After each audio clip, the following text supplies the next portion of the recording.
Bonjour à vous tous et bienvenue. On se retrouve aujourd'hui pour la 4e découverte d'un lieu ou monument historique de l'Oise.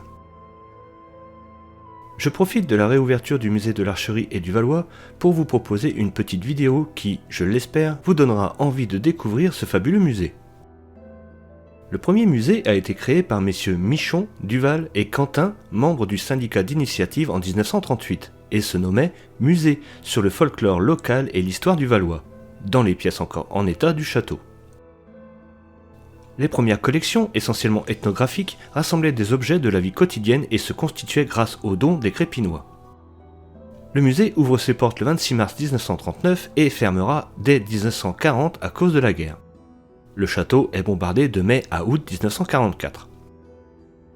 Après la guerre, Charles Michon et la famille Scar rencontrent deux spécialistes de muséologie et de tradition populaire, M. Georges-Henri Rivière et Roger Lecoté. Ces deux savants suggèrent de consacrer le musée aux traditions des compagnies d'arc, particulièrement présentes et actives dans le nord de la France. Grâce à l'association des Amis du Valois, le musée de l'Archerie ouvre en 1949. Il est inauguré lors du bouquet provincial organisé à Crépy cette même année. Roger Scar prend bénévolement la direction et sera remplacé à sa mort en 1959 par son épouse Pierrette Scar, et ce jusqu'en 1989. Durant cette période, les collections d'archerie s'enrichissent régulièrement d'achats et de dons. Petit à petit, sous l'impulsion de la ville et de l'association des Amis, de nouvelles salles de l'ancien château ouvrent au public. La chapelle Saint-Aubin en 1955, la grande salle en 1960 et la chapelle haute Sainte-Marie en 1974. C'est cette année-là que le musée devient municipal afin de pouvoir recevoir légalement une partie du patrimoine religieux que plusieurs communes des 3 cantons environnants souhaitaient y déposer. C'est aujourd'hui Madame Marion Roux-Durand qui est la directrice du musée ainsi que la directrice des affaires culturelles et patrimoniales de la ville. Comme je le disais plus tôt, le musée a été installé dans l'ancien château des Ducs de Valois et avant de vous faire découvrir ce musée, je pense qu'il est nécessaire de vous conter son histoire. Au 8e siècle, le premier château, situé sur l'éperon rocheux à l'ouest du château actuel, n'était probablement qu'un simple castrum comprenant un donjon et une palissade de bois. Au début du 11e, ce castrum se munit d'une porterie défensive en pierre connue aujourd'hui comme les Tours du Valois. Raoul III de Valois partage ses biens entre ses deux fils. L'aîné Raoul IV de Valois hérite du château et du titre alors que le benjamin Thibaut Ier de Crépy obtient des terres et le terrain sur lequel sera bâti plus tard le château. Au XIIe siècle, son descendant Thibaut III fait construire la chapelle Saint-Aubin, puis son fils Philippe Ier érige le château actuel qui sera nommé plus tard l'Auditoire.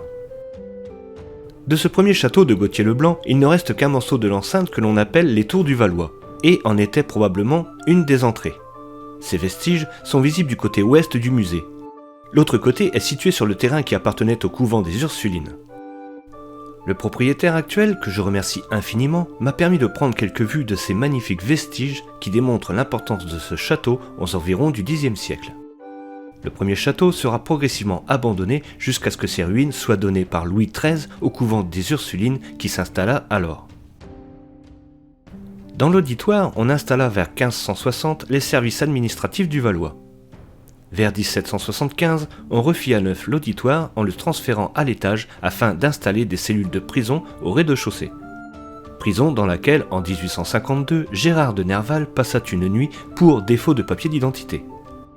En 1828, le château est racheté par la municipalité qui en laissa l'utilisation aux sociétés locales. Les salles furent occupées pour le théâtre, la fanfare, les sociétés de gymnastique. Elles servirent aussi d'école et, plus près de nous, de cinéma de 1920 à 1936. En 1939, le château devint le premier musée et en 1949, il deviendra le musée que nous pouvons découvrir maintenant.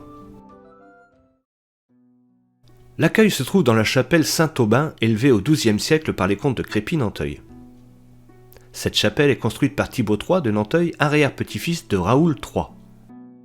Il y plaça les reliques de Saint-Aubin et de plusieurs martyrs de Bretagne que l'on avait ramenés vers 878 de Chartres pour les soustraire à la fureur des Normands. Parmi tous ces martyrs, Saint-Aubin était le plus connu. On donna donc son nom à cette chapelle. Entièrement voûtée d'ogives, elle est vraiment magnifique. De style gothique primitif, elle se compose d'un seul vaisseau à chevet plat. Ce chevet est recouvert de boiseries provenant de l'abbaye Saint-Arnoux, datant probablement du XVIe siècle.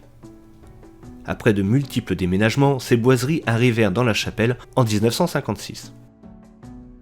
On entre donc par cette chapelle pour ensuite rejoindre le château lui-même. Sur 3 étages et thématiquement, l'histoire de l'archerie de ses débuts à nos jours vous sont présentées de façon claire et ludique. De plus, vous pourrez découvrir le tir à l'arc à travers les cultures et les peuples du monde entier. En passant par son utilisation pour la guerre et de nos jours au loisir, vous découvrirez aussi les différents types d'arcs existants. Pour ce qui est du maniement de l'arc, je vous mets en description le lien vers les vidéos qu'a réalisé ici le youtubeur Benjamin Briot sur sa chaîne Nota Bene, qui seront complémentaires à votre visite. Le musée a la chance de posséder la seule collection publique d'Europe consacrée à l'archerie ou plutôt aux archeries. Plusieurs thèmes sont développés au fil des salles. Ainsi, l'archerie traditionnelle tient une grande place car encore pratiquée de nos jours, surtout dans le nord de la France et dans les Flandres, et appelée tir-beurceau. Plus de 3000 archers se rassemblent chaque année lors de la fête appelée bouquet provincial, auquel une large place est donnée. Une autre thématique du musée est celle de Saint-Sébastien, à qui une salle entière est consacrée et où l'on trouve de nombreuses sculptures, gravures et tableaux. Normal quand on sait que Sébastien est le saint patron des archers. Et enfin, les salles d'art sacré du Valois qui concentrent de très nombreuses sculptures des églises des cantons de Bay, Nanteuil-le-Haudouin et Crépy-en-Valois. Ces églises étaient désireuses de préserver leurs chefs-d'œuvre, parfois classés au titre des monuments historiques.